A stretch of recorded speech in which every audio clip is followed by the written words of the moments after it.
तो चलिए आइए देखें पहला क्वेश्चन हमारा आज का क्या बोला, which of the following statement is are true. ठीक है, तो पहला क्या दिया हमको 8+3√3। ठीक है, आइए चेक करते हैं आपका क्यूब रूट और इसका रूट आपको निकालना आता है कि नहीं आता। ठीक है, और आपको एग्जैक्ट इसकी वैल्यू पता होनी चाहिए। आपको बताता हूँ 4√2। ठीक है, और हम सीखेंगे भी कैसे हम स्क्वायर रूट निकाल सकते हैं, जो परफेक्ट स्क्वायर नहीं है उसका भी निकाल सकते हैं। ठीक है, तो देखिए क्या है। तो पहले तो ना आपको देखो 2 से लेकर 10 तक आपको स्क्वायर रूट आना चाहिए। ठीक है, उसकी वैल्यू एग्जैक्ट आपको पता होनी चाहिए एकदम।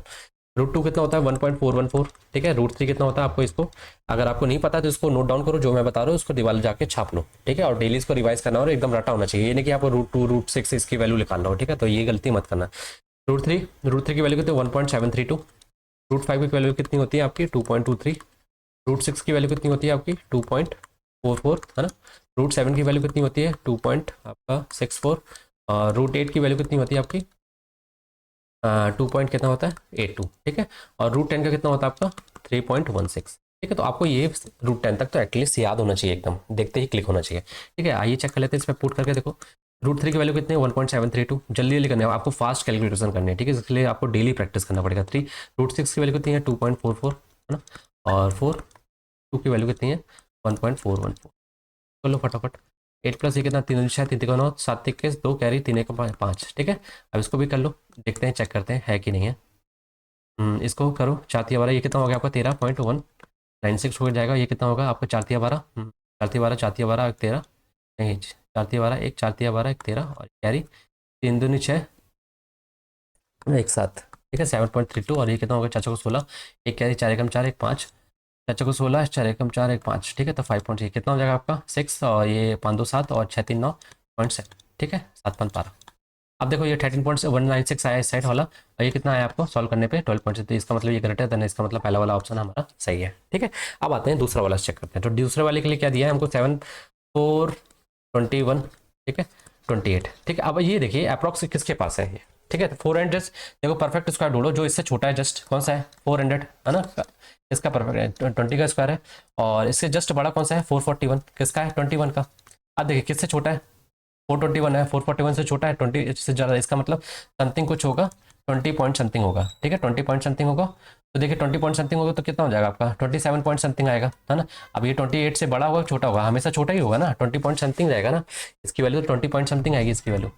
तो 28 से छोटा होगा तो ये वाला ऑप्शन हमारा गलत हो जाएगा, बड़ा नहीं हो सकता। ठीक है, अब आइए अगर आपको 421 का परफेक्ट स्क्वायर निकालना है तो कैसे निकालोगे। ठीक है, एग्जैक्ट वैल्यू कैसे निकालोगे, तो मैं आइए बताता हूँ कैसे निकालते हैं। इससे जस्ट छोटा परफेक्ट स्क्वायर लो कौन सा 400। ठीक है, इससे जस्ट बड़ा कौन सा 441। तो ये किसका है 20 का, ये किसका है आपका 21 का।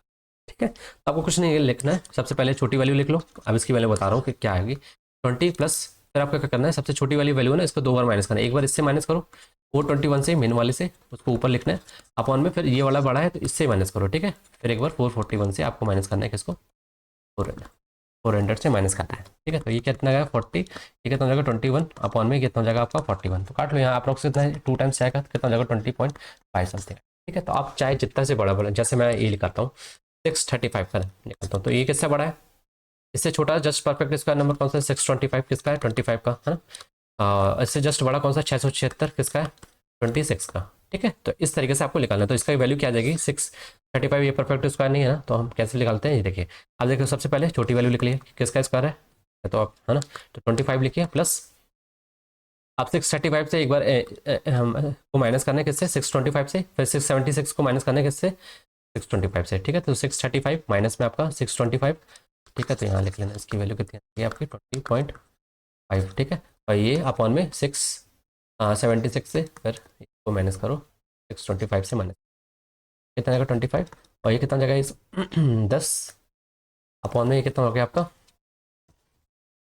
1 5। ठीक है, इतना हो गया। ठीक है, तो काट लो, तो कट रहा है इसको मान लो 50 मान लो तो 1/5 समथिंग आएगा। तो 1/5 कितना हो जाएगा आपका 0.2 आ जाएगा, तो कितना आएगा 25 आ जाएगा। ठीक है, तो आपका आंसर क्या जाएगा 25 टू। तो इस तरीके से आपको परफेक्ट स्क्वायर निकालना आना चाहिए। ठीक है, स्क्वायर रूट आना चाहिए सॉरी। ठीक है, तो चलिए नेक्स्ट क्वेश्चन की तरफ बढ़ते हैं। तो ये देखिए आज का हमारा सेकंड क्वेश्चन क्या है, इफ क्वाड्रेटिक क्वेश्चन कितना दिया 25y² प्लस में 5k y plus k equal to 0 has the equal roots then find the value of k की वैल्यू बतानी है। तो आइए समझते हैं पहले क्वाड्रेटिक क्वेश्चन क्या होता है। पहले तो देखिए मैं यहाँ एक क्वेश्चन लिखता हूँ quadratic equation a x square plus b x plus c equal to 0। तो ये आपको पता है कि पॉलिनोमियल क्या होता है, डिग्री 2 क्या कहलाता है, हमारा क्वाड्रेटिक इक्वेशन कहलाता है। तो इसकी पॉसिबल रूट्स कितने होंगे, एक्स की वैल्यू कितनी पॉसिबल होगी, 2 रूट्स पता, 2 आएंगे ना, 2 रूट्स आएंगे, एक्स की कितनी वैल्यू पॉसिबल होगी, 2। ठीक है, तो हम कैसे निकालते हैं, सीधा 4 मेथड से कि माइनस बी प्लस माइनस सी। ये फॉर्मूला हम एक्चुअली यूज नहीं करते हैं, पर ये फॉर्मूला होता है। ठीक है, B square minus 4ac upon में 2। ठीक है, जब कॉम्प्लेक्स क्वाड्रेटिक इक्वेशन आती है तब हम इस फॉर्मूले से निकालते हैं। अब देखिए जो रूट्स होते हैं ना वो डिपेंड किस पे करते हैं, इस पे डिपेंड करते हैं, किस पे, ये जो अंदर लिखा है बी स्क्वायर माइनस 4ac, इसी को हम क्या बोलते हैं, डिस्क्रिमिनेंट बोलते हैं। तो डी से डिनोट करते हैं, क्या होता है हमारा बी स्क्वायर माइनस 4ac। अब इसी पे क्या होता है, हमारे रूट्स डिपेंड करते हैं कि हमारे रूट्स कैसे होंगे, इक्वल होंगे है ना, कि रियल होंगे, डिस्टिंक्ट होंगे, है ना, तब क्या कंडीशन। तो ये देखते हैं इक्वल रूट्स कब आएंगे, इक्वल रूट्स कब होंगे, इक्वल रूट्स और कैसे, रियल रियल इक्वल रूट्स कब होंगे, जब बी स्क्वायर माइनस 4ac हमारा क्या होगा, इक्वल टू 0 होगा। ठीक है, और रियल और डिस्टिंक्ट रूट मतलब जैसे एक्स की वैल्यू दो, जैसे एक्स इक्वल टू 5 आ गया, एक्स इक्वल टू 6 आ गया, है ना, अलग अलग वैल्यू आ गई ना। तो रियल एंड डिस्टिंक्ट रूट्स कब आते हैं, जब हमारा बी स्क्वायर माइनस 4ac क्या होता है, ग्रेटर देन 0 होता है। ठीक है, और इमेजिनरी रूट्स कब मिलते हैं, इमेजिनरी मतलब आयोटा। अब इमेजिनरी रूट्स कब मिलेंगे, जब इसकी वैल्यू क्या हो, नेगेटिव हो जाए, और रूट में नेगेटिव आ जाता है तो क्या होता है, आयोटा बन जाता है। ठीक है, कॉम्प्लेक्स नंबर में हम जो पढ़ते हैं। ठीक है, इमेजिनरी रूट्स तो क्या हो जाता है हमारा, कब होता है, बी स्क्वायर माइनस 4ac जब हमारा लेस देन क्या हो, 0 हो। ठीक है, जब लेस देन 0 होगा तो ये रूट के अंदर 0 मतलब लेस देन मतलब नेगेटिव वैल्यू होगा, तो इसका मतलब इमेजिनरी आयोटा, है ना, यूज करेंगे। तो ये 3 कंडीशन। अब देखिए क्वेश्चन में क्या पूछा, हमको क्या बताया कि जो क्वाड्रेटिक क्वेश्चन है इसके पास क्या है, इक्वल रूट्स है। इक्वल रूट्स का मतलब क्या है कि ये वाली कंडीशन सेटिस्फाई कर रहा होगा, b square minus 4ac equal to क्या, 0, पहले वाला। ठीक है, तो बस निकाल लो।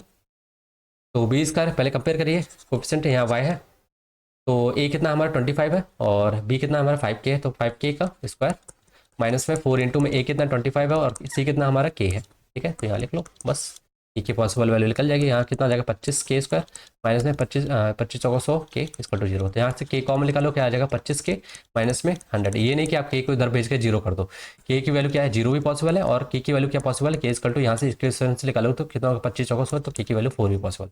तो k की कितनी वैल्यू पॉसिबल है, 2 वैल्यू, कौन सी, एक 0 एक 4। ठीक है, तो समझ में है, तो इस तरीके से आपको क्वाड्रेटिक इक्वेशन को समझ में सॉल्व करना है। ठीक है, चलिए नेक्स्ट क्वेश्चन की तरफ बढ़ते हैं। ये हमारा थर्ड क्वेश्चन क्या बोला, the difference between the compound interest and the simple interest accrued on the amount, कितना प्रिंसिपल हमको इतना दिया है, इसमें SI और CI का डिफरेंस दिया कितना 216। ठीक है, तो आपको प्रिंसिपल दे रखा है कितना 1500, 15,000। ठीक है, और CI और SI का डिफरेंस दे रखा है 2 साल का, कितना है, यहाँ लिख लेना ऐसे। ठीक है, 2 साल का कितना दे रखा है आपको 216। ठीक है, तो आपको फॉर्मूला पता होना चाहिए कि P equal to principal into में R/100 का होल स्क्वायर। बच्चे क्या करते हैं कि P इंटू करते हैं R स्क्वायर अपॉन में 100 करते हैं, एक बार 100 करते हैं, जबकि 2 बार 100 आता है। ठीक है, याद रखना है इस फॉर्मूले में। ठीक है, आपको कैसे निकालना है वो मैं आपको डिटेल में बाद में बताऊंगा कैसे आता है ये फॉर्मूला। ठीक है, कैसे आता है वो देखेंगे। इक्वल टू में क्या होता है, difference between CI minus SI। ठीक है, इनके बीच का डिफरेंस। पर ये 2 साल के लिए फॉर्मूला है। ठीक है, 3 साल के लिए 4 साल के लिए नहीं है। ठीक है, तो देखिए क्या होता है, प्रिंसिपल कितना दे रखा है हमको 15,000 दे रखा है, और आर निकालना है, आर बट्टे कितना हो जाएगा 100, R square equal to 100 into में 100 इक्वल टू 216। ठीक है, 2 0 3 0 यहाँ से कट जाएगा, बचेगा क्या 1 0 यहाँ से यहाँ भेज दो, तो बचेगा क्या R स्क्वायर इक्वल टू कितना हो जाएगा 216 टू 160 अपॉन में कितना होता है 15, 15 से काटो 15 एकम 15, फिर इसके बाद कितना बचा 6, 15 चौको 60, फिर 6 बचा 15 चौको 60। तो R स्क्वायर इक्वल टू कितना हो गया 144, तो R स्क्वल टू कितना हो जाएगा आपका 12, तो आपका रेट परसेंट कितना आ गया 12%। ठीक है, समझ में, तो आपको ये वाला फॉर्मूला याद होना चाहिए। वहाँ फॉर्मूला आप निकालने नहीं जाओगे, निकालने के लिए तो मैं आपको बता देता हूँ, पर आपको एकदम क्लिक करना चाहिए। ठीक है, चलिए नेक्स्ट क्वेश्चन की तरफ बढ़ते हैं। आज का हमारा तो क्या है, हमारा ये फोर्थ क्वेश्चन है। क्या बोला, what is the product of the unit product, what is the value of product of the unit digit. पहले देखते हैं हमें क्वेश्चन क्या दिया है, 24 की पावर 24, 36 की पावर 36, इसका प्रोडक्ट निकालना है यूनिट डिजिट का, और यूनिट डिजिट किसका 29 की पावर 29। तो पहले देखिए ये 25 में यूनिट डिजिट का निकालना है प्रोडक्ट, है ना, तो ये अपन पूरा नंबर नहीं देखेंगे, पूरा क्या देखेंगे, लास्ट में जो डिजिट है यूनिट डिजिट उसका देखेंगे। अब देखिए 4 की साइकिल आपको पता चाहिए, 4 1 जा 4 कितना होता है 4 होता है, 4 की पावर 2 कितना होता है आपका, यूनिट डिजिट कितना आता है 6, लास्ट में 6 आएगा ना, 4 4 16, लास्ट यूनिट डिजिट होता है 6। अब 4 की पावर 3 करूँगा तो कितना आएगा आपका, फिर से 4 आ जाएगा। इसका मतलब जो 4 की साइकिल कितनी है, 4 की साइकिल कितनी है, साइक्लिसिटी कितनी है 2 है, तो 2 साइकिल बन रही है। तो अब देखिए जब आपकी ऑड पावर होगी तब 4 आएगा, जब इवन पावर आएगी तो क्या आएगा 6 आएगा। ठीक है। तो इसी तरीके से 4 की कितनी क्या पावर, कैसी पावर है, ऑड है कि इवन है, इवन है, इवन पावर होगी तो क्या आएगा आपका 6 आएगा, तो यूनिट डिजिट क्या आएगा 6 आएगा। ठीक है, चाहे तो आप सॉल्व करके देख लो। ठीक, अब 36 6 की पावर, आप 6 की साइकिल 6 की पावर 1 कर दो 6 आता है, 6 की पावर 2 करूंगा तो 6 आएगा, तो 6 की कितनी भी पावर कर लो वो आपको क्या मिलेगा 6 ही मिलेगा। तो इसका मतलब 6 की साइकिलिसिटी कितनी है 1 साइकिल, 1 साइकिल मतलब 6 की चाहे ऑड पावर चाहे इवन पावर हो हमेशा यूनिट डिजिट क्या आएगा आपका 6 आएगा। ठीक है, समझ में, आपको लास्ट की क्योंकि यूनिट डिजिट का प्रोडक्ट बताना है आपको। तो उसी तरीके से आपको देख लो 9, 9 की पावर क्या होती है, 9 की पावर 1 करूंगा तो कितना आएगा 9 आएगा, 9 की पावर 2 करूंगा कितना आएगा आपका 1 आएगा। ठीक है, फिर उसके बाद 9 की पावर 3 करूंगा कितना आएगा आपका 9 आएगा फिर से, तो इसका मतलब 9 की साइकिल कितनी है 2 साइकिल है। ठीक है, तो ऑड पावर होगी तो कितना आएगा 9 आएगा, इवन पावर होगी तो कितना आएगा 1 आएगा। तो आप देखिए 9 की पावर यहाँ यूनिट डिजिट देखना है आपको, पूरा नंबर नहीं देखना है। ठीक है, क्योंकि यूनिट डिजिट ऑफ ये बताना है। तो 9 की पावर कितना है 29, ऑड है कि इवन है, ऑड है ना, ऑड है तो क्या आ जाएगा यूनिट डिजिट आपका 9 आ जाएगा। तो आप बस सॉल्व करो 6 36 और यही पूछा ना उसका प्रोडक्ट बताना है यूनिट डिजिट का, और इसका यूनिट डिजिट 9 कितना हो जाएगा आपका 27, तो आपका आंसर कितना आ जाएगा 27। ठीक है, समझ में, तो आपका यूनिट डिजिट का कॉन्सेप्ट एकदम अच्छे से क्लियर होना चाहिए। ठीक है, किसकी क्या साइक्लिसिटी है वो याद होना चाहिए। अब आ जाइए इस क्वेश्चन में, ये हमारा 5th क्वेश्चन है। तो इसको कैसे सॉल्व करेंगे, पहले तो देख लो 9 की पावर 3 प्लस 12 की पावर 3 प्लस 15 की पावर 3 प्लस यहाँ करते जाओ प्लस 36 की पावर 3। अब यहाँ से मैं 3 कॉमन निकालता हूँ, 3 की पावर 3 कॉमन निकालूंगा, बचेगा क्या 3 की पावर 3 प्लस 4 की पावर 3 प्लस 3 का मल्टीपल है ना सारे, तो 5 की पावर 3 और फिर क्या आ जाएगा आपका 5 या 15, 4 या 12, फिर इसका 6 या 18। ठीक है, तो 6 की पावर 3 ऐसे ही चलता जाएगा कहाँ तक, ये देखो किसका 3 का मल्टीपल है इसका 32 36 मतलब 12 की पावर क्यूब। ठीक है, समझ में, तो मैंने 3 कॉमन निकाले, तो यहाँ कितना हो गया 27 हो गया जी। अब देखिए यहाँ पे अगर हम आपको कंजुगेटिव अगर पावर होती, कंजुगेटिव पावर क्यूब पावर होती और सम को निकालना हो तो कैसे निकालते हैं आपको ये पता है ना, 1 का क्यूब या 1 का क्यूब प्लस सम ऑफ 1 का क्यूब सम ऑफ 2 का क्यूब प्लस 3 का क्यूब प्लस 4 का क्यूब अप टू n का क्यूब प्लस क्या होती है n प्लस, आपको फॉर्मूला रटा होना चाहिए n into n plus 1 by 2 की पावर होल पावर कितना हो जाता है 2 हो जाता है। ठीक है, तो ये देखते हैं, अब ये देखा ये दिखा है तो हम क्या करेंगे इसमें ऐड कर लेंगे 1 का स्क्वायर प्लस 2 का स्क्वायर ऐड कर लेंगे। ठीक है, बाकी ये सब एज इट इज लिख दो। ठीक, पावर 3 4 की पावर 3 5 की पावर 3 और 6 की पावर 3 अप टू 12 की पावर 3, और इसमें जितना ऐड किया था 1 का स्क्वायर प्लस 2 का स्क्वायर उतना घटा भी तो 1 स्क्वायर माइनस में 2 स्क्वायर। ठीक है, तो ये पूरा बन के हमारा क्या बन जाएगा बताना है, सम बताना है, क्यूब ये पावर है। ठीक है, ये स्क्वायर नहीं है क्यूब है ना, क्यूब ये यहाँ भी लिख लेना क्यूब। ये फॉर्मूला बन जाएगा, फॉर्मूला लगा दो, कितने टोटल नंबर ऑफ टर्म है 12 टर्म है। ठीक है, 12 टर्म है तो 12 इंटू 12 प्लस 1 13 अपॉन में 2 की पावर 2। ठीक है, इसमें लगाया हूँ, और ये कितना हो जाएगा 1 का क्यूब 1 हो जाएगा, और ये कितना हो जाएगा 8 हो जाएगा, तो -9 जी आ जाएगा पूरा। ठीक है, 2 से काट दो 6 और तो कितना हो जाएगा 6 36, और ये 13 का स्क्वायर कितना हो जाएगा 169 माइनस में आपका 9। ठीक है, और इंटू में आपका 27 दे रखा था, तो बस यहाँ से 9 कॉमन निकालो, 9 कॉमन दिख रहा है 27 इंटू में 9, और इंटू में आपका क्या बचेगा 9 चौके 36, तो 9 से 4 बचेगा नहीं, यहाँ 4 से 9 चौके 36, 3 बचा 4 4 24 24 27 है ना, 27 की 2 कैरी 4 कम 4 तो 6। ठीक है, और -1 करोगे कितना आ जाएगा आपका ये 5 आ जाएगा।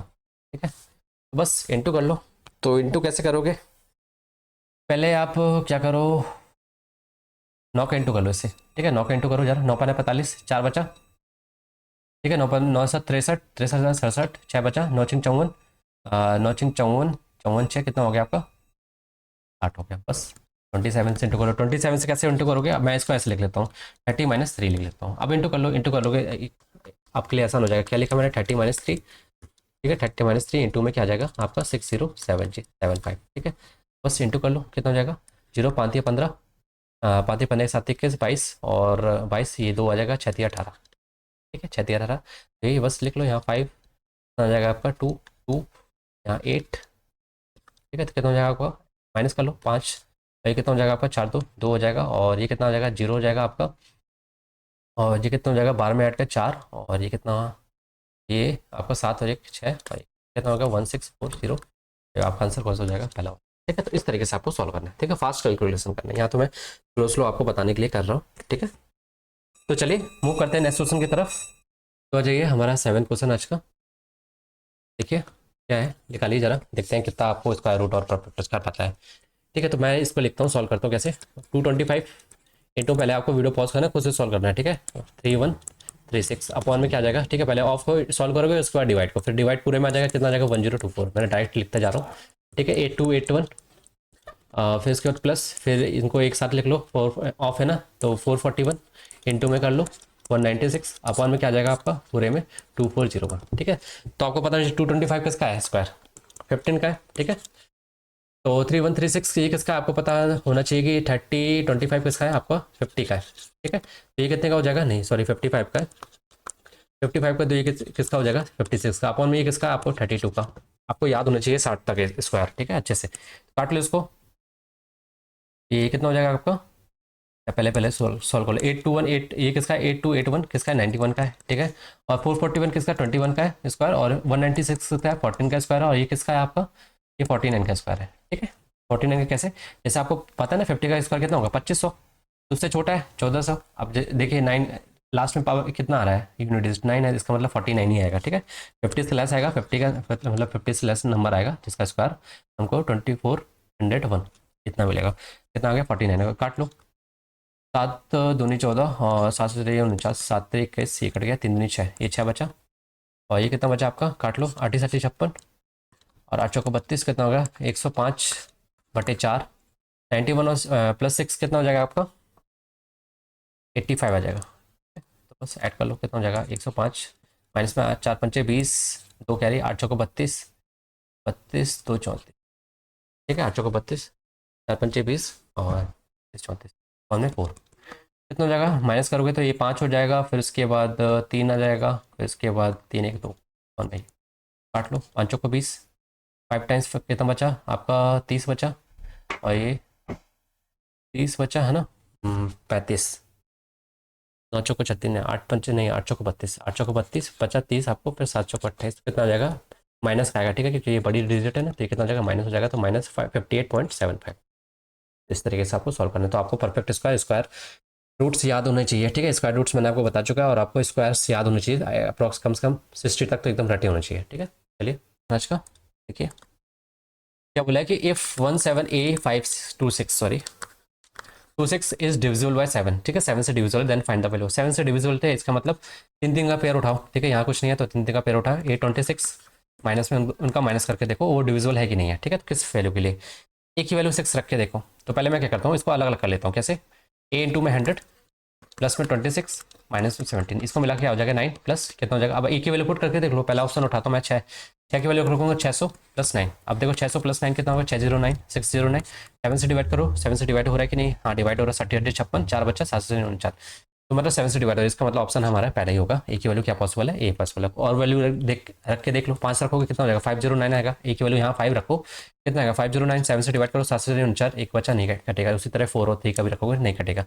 एक ही क्या पॉसिबल वैल्यू है, ए 6 वैल्यू है, ठीक है, समझ में। चलिए ये हमारा 9th क्वेश्चन आज का, ठीक है। क्या बोला, follow spherical ball of inner radius and outer radius कितना दिया है 3 सेंटीमीटर और 6 सेंटीमीटर, मतलब स्फेयर है आपका, ठीक है। मैं इसको काट देता हूँ, ठीक है, काटा तो कैसा बना आपका, ये स्फेयर है। तो इनर रेडियस कितनी दी आपको 3, और बाहर वाली कितनी दी आपको पूरी 6 दी है, ठीक है। तो उसको मेल्ट किया और कास्ट इनटू लॉन्ग वायर। अब देखो लॉन्ग वायर कैसा होता है आपका, लॉन्ग वायर अगर मैं बनाऊँ तो याद रखना लॉन्ग वायर आपका लाइन नहीं होती है, एक सिलेंड्रिकल शेप होता है, ठीक है। आपकी जो वायर होती है ना वो कैसी होती है, सिलेंड्रिकल शेप।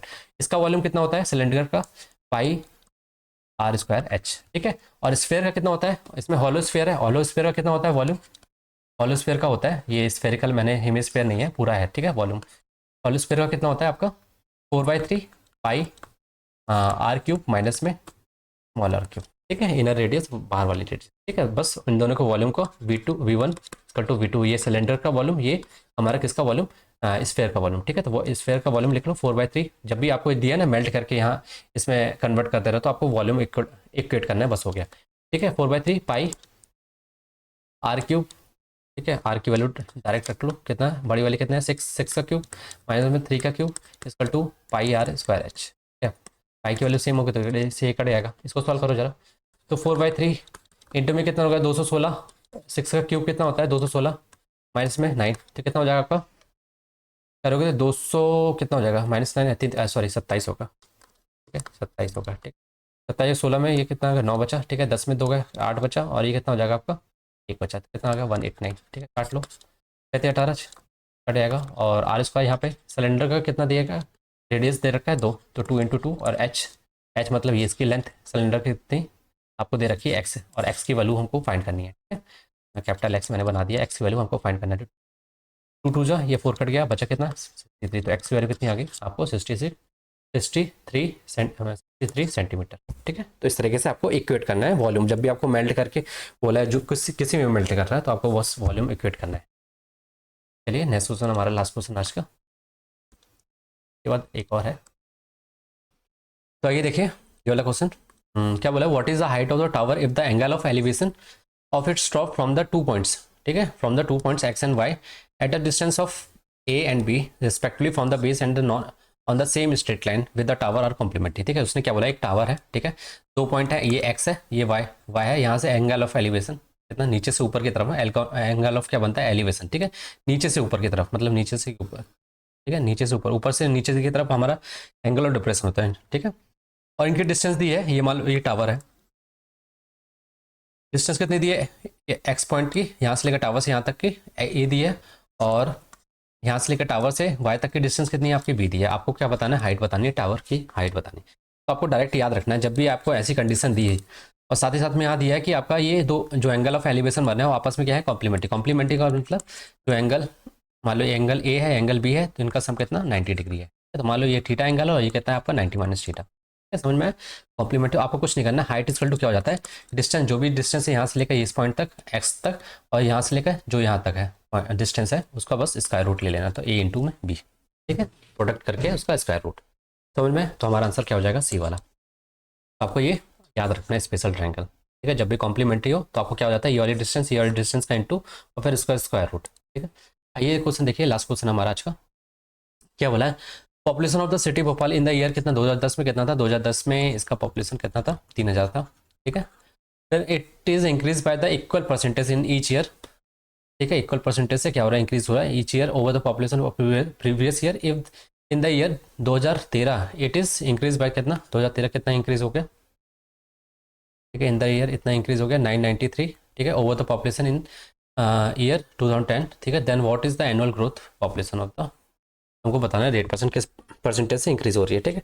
2000 से 2013, ठीक है, तो कितने साल 2000 से 2000 पहले 11 हो गए 11 से 12 फिर 12 से 13 है ना, 3 बार ना, तो 3 बार, तो ये देखिए मान लो R% किससे A% से, फिर A% से, फिर A% से, है ना, 3 बार एक बार, और टोटल चेंज कितना हुआ प्लस 993, ठीक है। तो ये याद रखो 2010 में थी कितनी 3000 थी, ठीक है, ऐड होके कितना टोटल 2013 में कितना हो गया आपका हो गई होगी 399, ठीक है, जो कट रहा काट लो। तो ये हमारी 2013 की पॉपुलेशन है, ठीक है, ये है 1000 हो गया, और ये कितना हो गया हमारा 1331। अब आपको कुछ नोटिस हो रहा है कि 1331 किसका है, क्यूब रूट दिख रहा है, ठीक है, 3 बार सक्सेसफुल लग रहा है तो यहाँ एक क्यूब लिख लेना, ठीक, क्यूब लिख लेना, मान लो 3 बार ना प्लस ए का चेंज हुआ फिर प्लस ए का चेंज हुआ फिर प्लस ए का चेंज हुआ, तो 3 बार है तो एक क्यूब लिख लेना। तो यहाँ से क्या हो जाएगा आपका 12, यहाँ से 1000 आ जाएगा, 2010 में इतनी थी 13 में इतनी होगी, ठीक है। तो निकाल लो कितना, किसका क्यूब दिख रहा है 11 का क्यूब दिख रहा है, और ये किसका 10 का क्यूब है, तो देखिए 10 से कितनी पॉपुलेशन हो गई 11 हो गई, है ना, 10 से कितने हो गए पॉपुलेशन 11 हो गई, मतलब एक का इंक्रीज हुआ है, इसका मतलब 1/10, तो 1/10 क्या होगा परसेंटेज, आपका परसेंटेज किस परसेंटेज इंक्रीज है, सेम इक्वल परसेंटेज इंक्रीज हो रहा है ना ईच ईयर, कितना परसेंट चेंज हो गया आपका 10% से चेंज हो रहा है हर साल, ठीक है, समझ में। तो इस तरीके से आपको डायरेक्ट वैसे करना था कि टोटल कितना चेंज आया, इतना चेंज आया, तो आपको कुछ नहीं करना था 399,993 अपॉन में क्या करना था 1000 करना था, फिर 3000 करना था, यहाँ से काटते आप कितना था 1331 अपॉन में 1000। आपको दिख रहा है क्यूब है 3 बार सक्सेसिव लगा, तो इसका मतलब 11/10 मतलब 10 में एक का चेंज हुआ, ठीक है, कितने परसेंट हो गया एक साल में, एक साल का कितना मतलब आपका 10% से चेंज हो रहा है हर साल, ठीक है, पॉपुलेशन। तो ये था हमारे आज के क्वेश्चन, आई होप आपको चीज़ें समझ में आई होगी। अगर आपको कहीं किसी क्वेश्चन में डाउट है तो आप पूछ सकते हो, ठीक है, कमेंट सेक्शन में, और डेली इसी तरीके से प्रैक्टिस करिए और डाइवर्सिफाई करिए अपने क्वेश्चन को, ठीक है, जितना ज़्यादा आप क्वेश्चन सॉल्व कर सकते हो उतना ज़्यादा बेनिफिट है, क्योंकि एटलीस्ट क्योंकि जब आप क्वेश्चन करोगे तो एक बार वो टकराएगा, ठीक है, दोबारा वो टकराएगा तो आप कुछ उसको सॉल्व करोगे, ठीक है, अच्छे से सॉल्व करोगे, ठीक है। इसलिए कोई चीज़ टकरानी भी तो चाहिए ना, पहले क्वेश्चन आना भी तो चाहिए, आप उस क्वेश्चन से कभी गुजरे नहीं हो, आपने देखा नहीं एग्जाम में एकदम से देखोगे आप तो शौक हो जाओगे कि भाई ये मैं एक कॉन्सेप्ट तो पढ़ा ही नहीं है, ना ही रिवीजन किया हुआ, पढ़ा भी होगा तो रिवीजन नहीं होगा तो वो भी याद नहीं रहेगा ना। तो इस चीज़ से आप डेली प्रैक्टिस करते रहिए, डिफरेंट डिफरेंट क्वेश्चन करिए, हर टॉपिक को टच करिए, ठीक है। तो चलिए मिलते हैं नेक्स्ट सेशन में, तब तक के लिए बाय, टेक केयर।